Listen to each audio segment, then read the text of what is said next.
start off by asking this question that I'm asking everybody, which is, what is it that drew you into the intellectual life in the first place? I think for me, I'd have to go back to my high school years. And the main thing that would have started me on the path was just kind of a culture shock moving from the US to Venezuela. So even though I was born there, I moved back and forth, and I just became more accustomed to being here rather than there. But when we moved over, that was when basically the communists had taken over the country. So it wasn't really under good circumstances that we had to move back. So it didn't happen right away, but it happened quickly enough that I could tell even at a younger age. I was about 12 or so when I moved there, but uh, I could tell at least that, there was something that was wrong, I guess, in the country that I hadn't really needed to consider when I was just growing up here in the United States at the time, especially in the 90s. Things were just relatively calm, and especially pre 9/11. So I didn't really have any occasion necessarily to think about anything more than, just whatever was going on right in front of me at the time. So I went from, I guess, just caring about video games and pro wrestling as a kid to now all of a sudden having to think about what's going on in the world around me. So I had a big crisis of faith in high school because of that too, since the classic question really is the whole problem of evil. So that's really what drew me in, and also just this sense that when I was a kid, and I think that this is true for most people throughout all of their lives.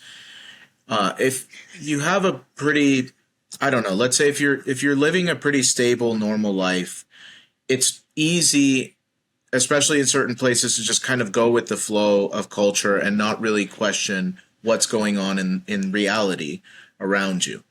But having the experience of going from one country to another and just seeing two different cultures, two different ways of looking at the world, that's basically what led me into thinking, well, what is, let's say, the true way of understanding the world beyond just what's presented by society?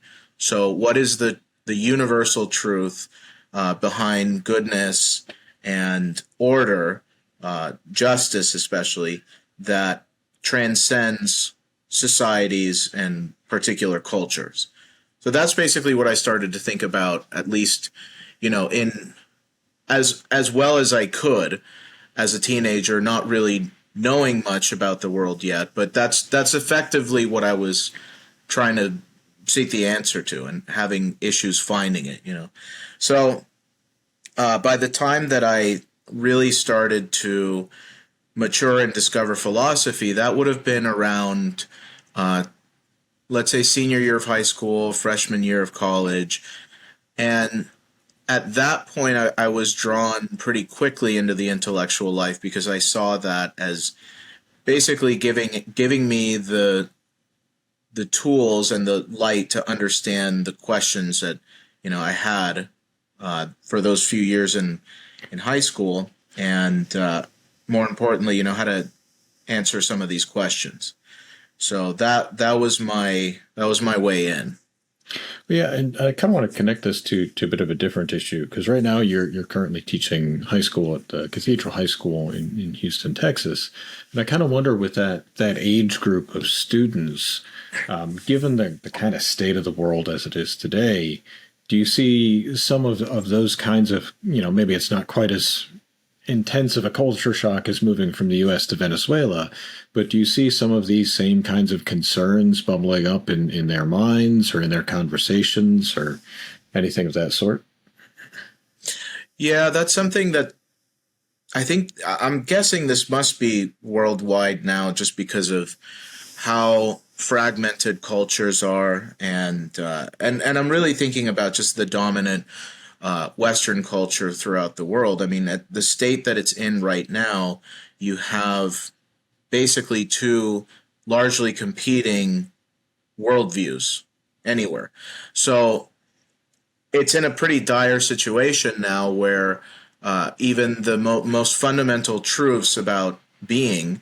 So even something as foundational as somebody's gender, for example, somebody's sexuality is under question and under confusion.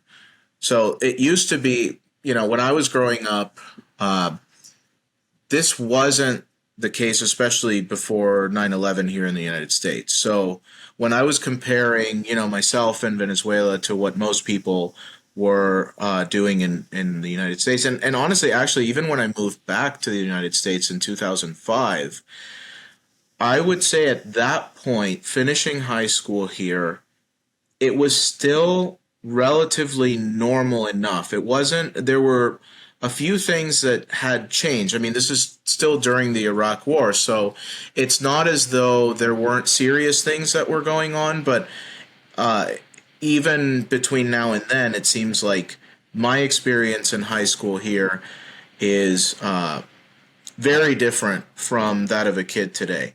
And even at a Catholic school, and at a small Catholic school where basically all the families are pretty traditional, so there's not there's not really any disagreement so much there. But even there, all of the students are very much aware of what's going on in the world around them and aware that we're living in basically confused times. That's how all of them would characterize it. So I think what I'm seeing now is a lot more questioning, a lot more seeking, and really a lot more confusion at that age than I would have experienced, just here when I was in high school in the United States, at least.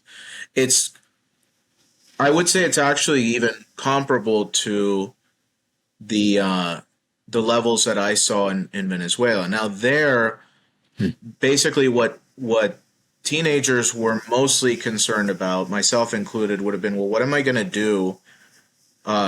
What am I going to do after college? I mean, how am I supposed to live in a totalitarian environment where you don't really have any choice? So what am I supposed to pursue? What am I even supposed to study for right now? I mean, what difference would it make? So those are the kinds of questions that I had, but that even others my age had through high school over there. But I am starting to see some of that now here, like I said. So what used to be something, I guess, that would have been the case in only certain parts of the world seems to be more universal now with the way that things are.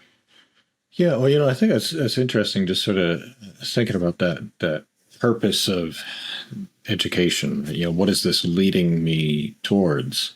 Because it's been such a common concern and point of conversation and some controversy over recent years whether we need to have or return to something like a quote unquote classical education, and to even say what exactly that means, right? I think is one of these points that we're sort of confronting.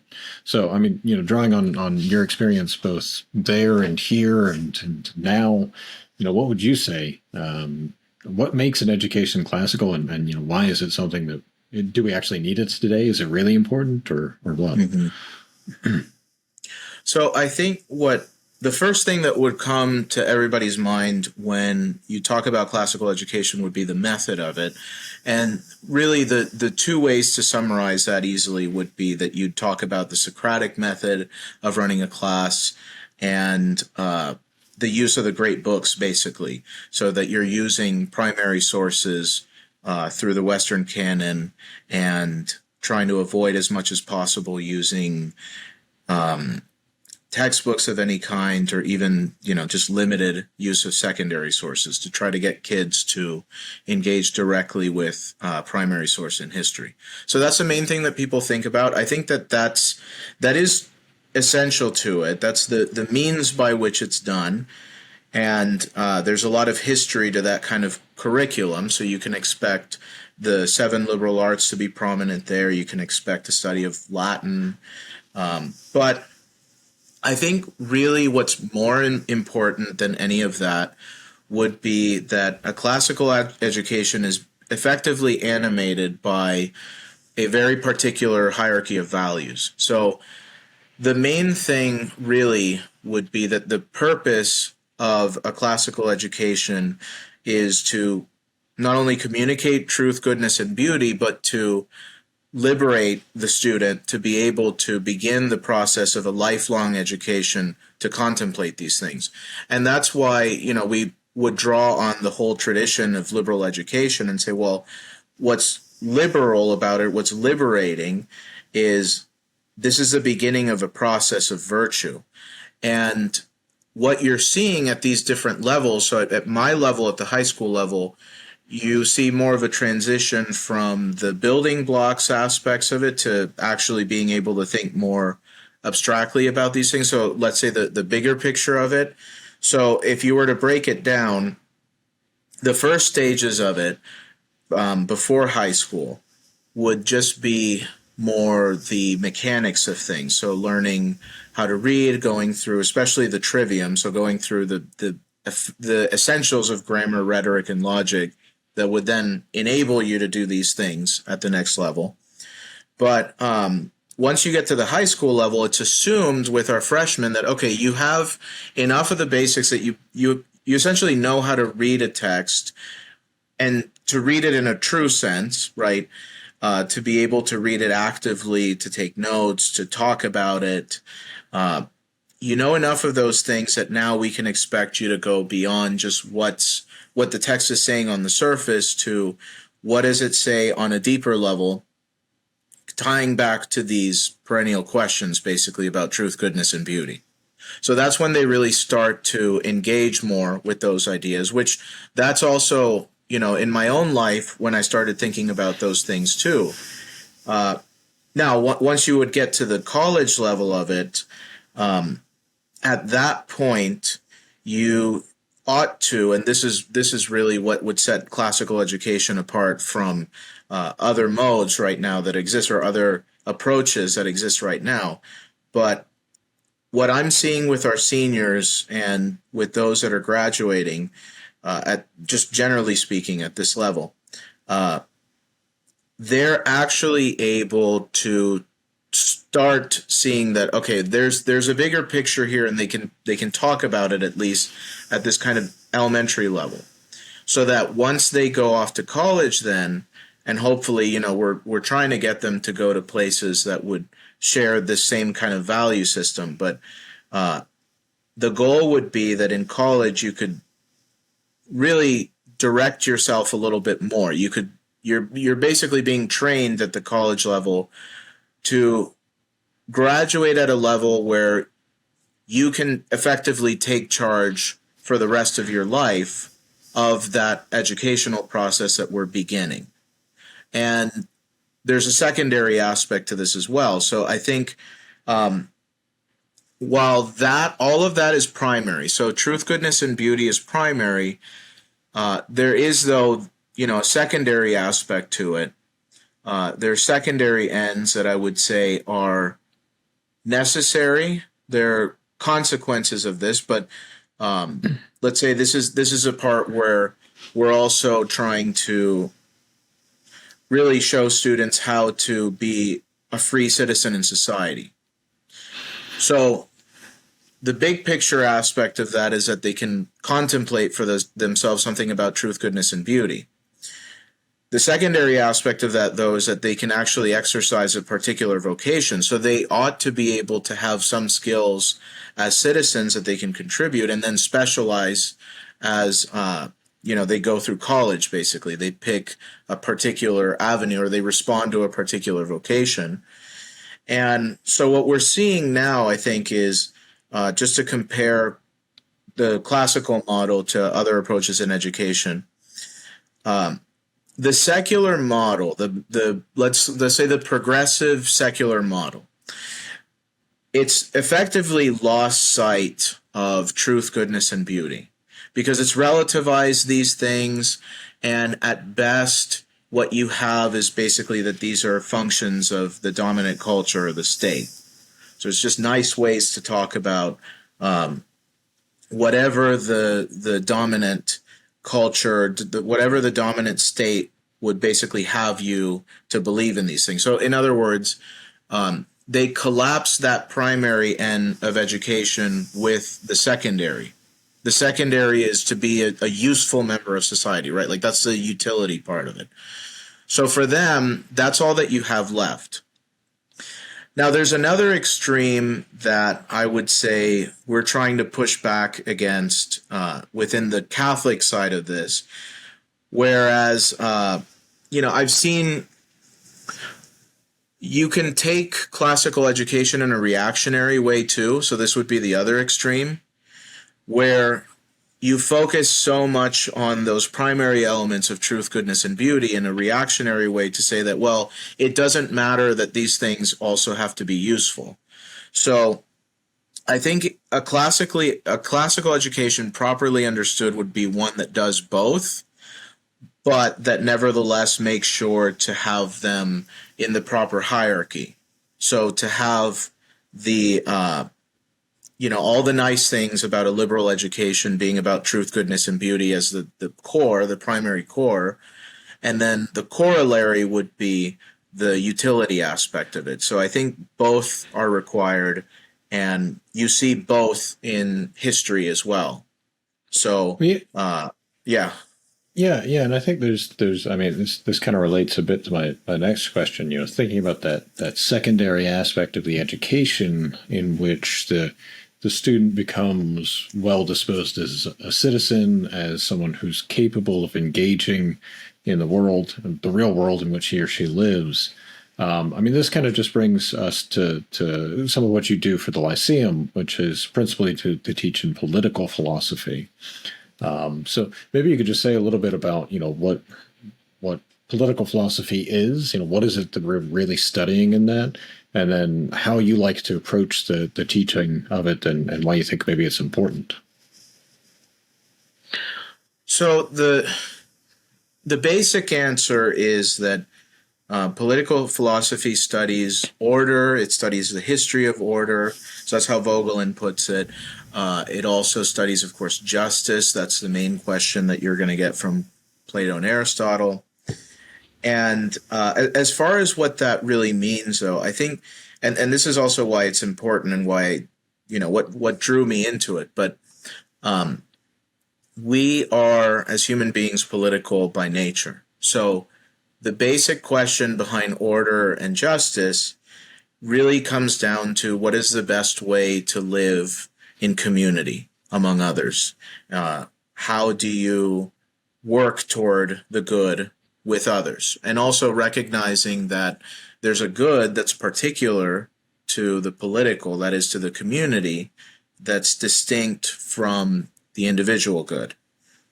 So what drew me into it originally, obviously, was what I mentioned before with Venezuela. That was my lead in, to that whole question about the good through the problem of evil, and just noticing disorder, and then from that thinking, well, there has to be some greater order to all of this. So that's effectively what political philosophy is about.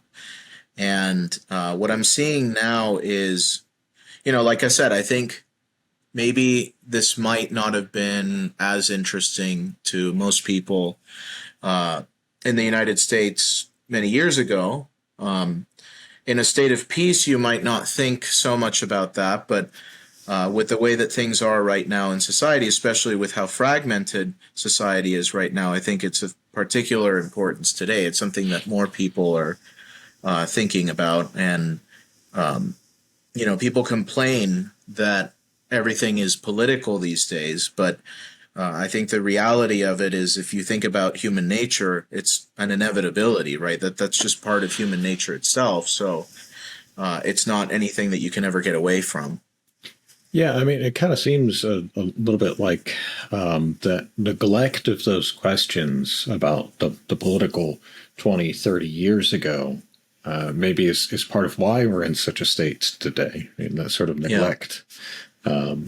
As well as I'd say just the neglect of education in general. It seems like maybe this pulls people away from really thinking about the things that matter and the things that shape our lives outside of, wrestling and video games and, pretty girls or whatever it may be that grabs our attention.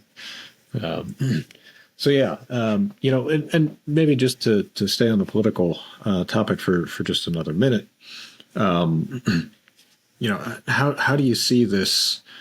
What do you see as the relationship, let's say, between classical education and political philosophy as you've normally taught it or approached it?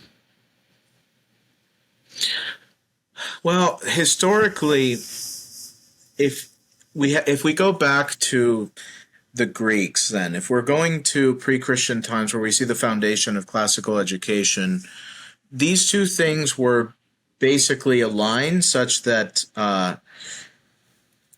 to be a good citizen, to be a free citizen especially, went hand in hand with this kind of philosophical contemplation of truth, goodness, and beauty. But there's this recognition that it's not that you're just doing this for yourself, but that you're also doing this for the sake of society and to participate in the common good, basically. So these two things really would be united in a classical model. And I think that as you go on to the Christian era,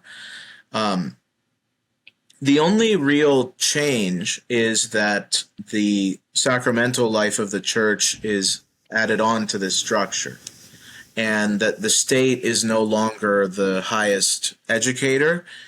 That would at that point it would go to the church. But what's interesting though is that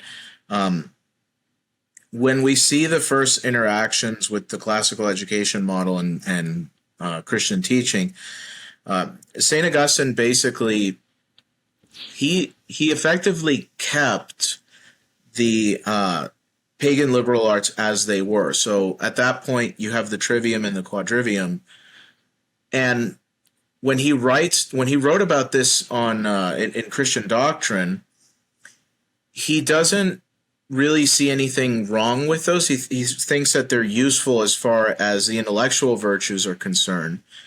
So the first kind of foray into a Christian education actually just maintained that existing structure. And even with the Roman Empire Roman culture being at odds with Christianity, it still nevertheless, for St. Augustine, at least got enough of things right to be able to maintain as far as the natural virtues went.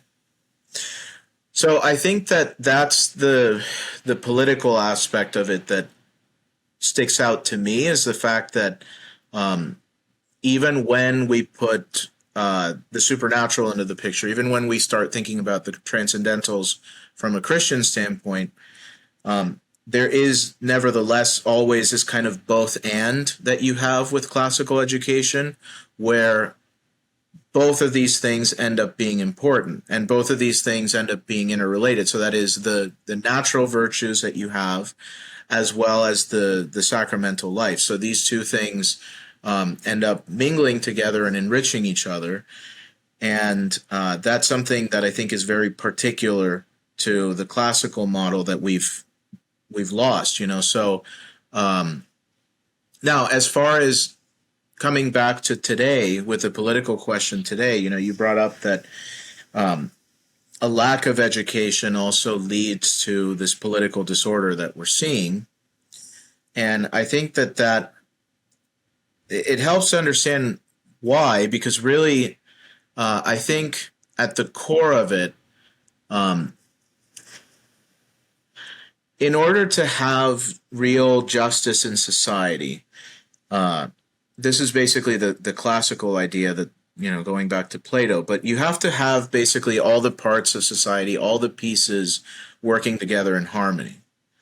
And one of the, let's say, the guiding principle of order in a society would be how a culture is disposed toward these greater things of truth, goodness, and beauty.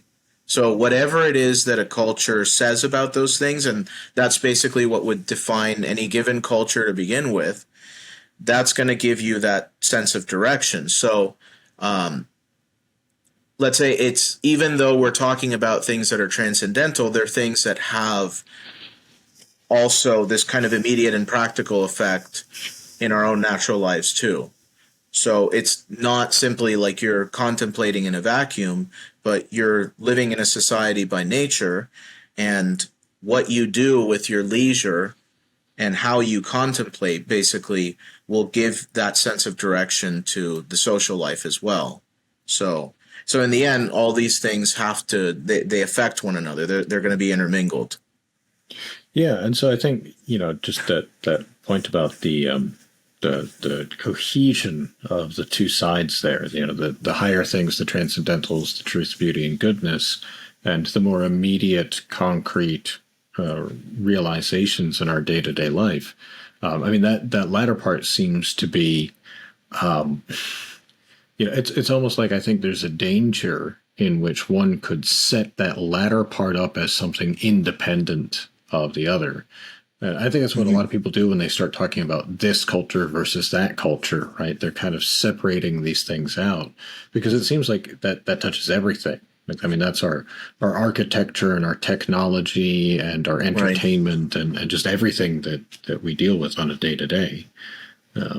So I guess maybe one question there, just to touch on that a little bit, push that point a little bit further, is what do we do to reconcile the culture?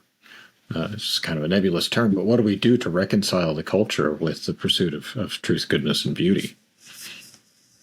Well, that's what I think is so important about classical education too, because what we're talking about here is also a height of pagan wisdom. So even though as Catholics we would, we know that that aspect of it takes it further. That faith is going to perfect nature. You can get into that, but I don't want to emphasize that so much right now because the the questions that we're dealing with basically would be how do we communicate this to a non-Catholic or even an anti-Catholic culture, or even just on the individual level? How can you communicate that to somebody that doesn't have it? And that's where I think you see the value of classical education, and that it parallels really with the value of philosophy in general. But we're talking about a way in which we can approach truth, goodness, and beauty on a natural level, perfecting our intellectual virtues and recognizing these things without necessarily having to start with the presuppositions of the faith. So that's really also an argument to why the old pagan works are as good as they are, too, because we see in these things basically human beings doing their best without revelation, using the best of their natural reason to try to make sense out of truth, goodness, and beauty, and recognizing, having enough sense to recognize that there is such a thing in reality, so that it's not something that's just either a social construct or just some kind of relativistic fancy, but that there is an actual reality in the universe about truth, goodness, and beauty, and that it's our minds. That's the characteristic power of the intellect, is the fact that we have the wherewithal to think about these things, to discover these things, to contemplate these things, and so again, I think that's a good way in, that we can rely on what we've learned in the past, and I mean not just method wise, but the content too, as far as these great works go. The old adage is that we stand on the shoulder of giants here, but we can do that in such a way that at least doesn't require faith at the beginning. So it's a good way to get everybody, really, any human being that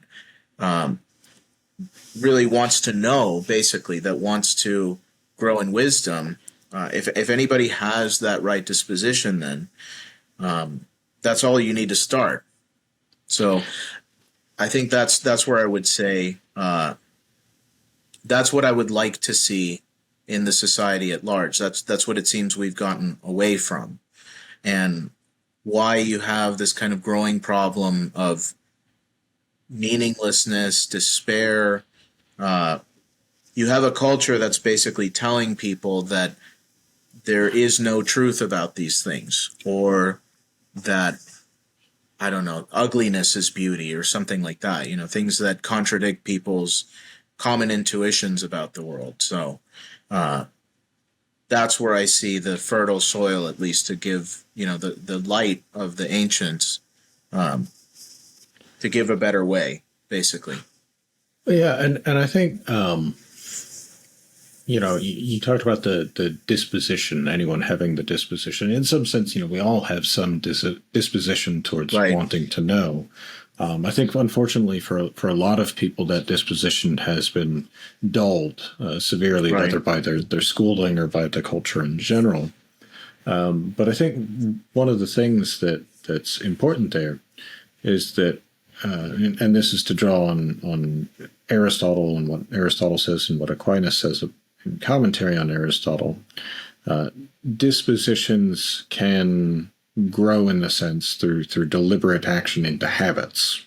Yeah. And habit, especially, this is something we talk about at the Lyceum all the time. The education is itself a habit. That it's not just something that you receive, but it's something that you hold in a way. And I think it's an interesting point to contemplate. Particularly given that you've taught for some time now at the university level, at the high school level, and then also at the Lyceum. How do you see these different environments shaping that cultivation of intellectual or educational habit? I think that at the high school level, and this is what's exciting about that particular level, you have the opportunity then to instill that discipline and that disposition in the student. Now, of course, there are certain things that freshmen are expected to know coming in to be able to do this, but at least as a freshman, one thing that we don't have to expect necessarily is that that they already have that kind of disposition to say, well, I'm going to read Homer for fun or something like that. They don't need to have that coming in, but they do need to graduate with that. That's where we're trying to lead them toward. I think at the university level, having taught there too, what a lot of us talked about teaching at the undergraduate level is there's this great frustration, right, with the students, because you have a few students that have that disposition that I'm talking about coming in. I think you need to be there if you're at the college level, because if you don't have that there, and this is what we see for many of them, if you're simply apathetic, it's too late at that point. So you have to, some work has to be done before that to get you there, but if you don't have that at the college level, that's not really what college is for. And you might be able to catch up, but it's very rare, and it would be, usually whenever I've seen that happen, it's maybe because of some kind of religious intervention or something like that that inspires a kid to go beyond themselves. But I'm just talking about the level of natural virtue. So, putting grace aside, if we're just talking about the levels of natural virtue, if you have a kid in college that's starting out and is apathetic and doesn't have that disposition, then really the only reason why they're there and the only thing that they're going to get out of it is just the utility of things. And that's questionable. Do you really need to go to college for something like that? That's a whole nother can of worms. But let's say for where you should be, for the ones that really benefit from an undergraduate education, these are people that have enough of the disposition that they're not simply looking for utility, but that they actually care about directing themselves in their studies. And, then a professor can basically take them to that point. But that's basically the difference in teaching undergrad versus high school. Whereas in undergrad, if it's a sink or swim kind of situation where if you don't have that disposition, I as a professor, I'm going to do my thing and I'm going to talk to those that have it, and that's it. So you either get with the program or you don't, but I'm not going to, I'm just going to keep doing my thing at that point. Because we're past that stage. At the high school level, at least, I don't have to be so defeatist, I guess, like that. So if there's a kid that's lagging behind, at least at that point it's more normal, and at least because the kid is not yet at this point of young adulthood, you have a kid that you could still discipline in a more parental kind of way and build them up, you know, which I don't see so much happening at the undergrad level. At the graduate level, so this would be anywhere post undergrad, well, then you really have to be already on your way. So to start at that level, I think, you have to assume that the student is able to basically direct their own studies almost entirely. So the professor can kind of help you along as far as directing your research, but it's way more hands off at the graduate level. So we're assuming that the person at that point understands that education is a lifelong process and that they're at a point in their maturity where they understand also the responsibility that they have to go there. Whereas as an undergrad, you would expect that the student at least is aware of the fact that that's what they're being trained for, I guess, to graduate to that level where they can just, work and learn on their own as adults without somebody standing over their shoulder.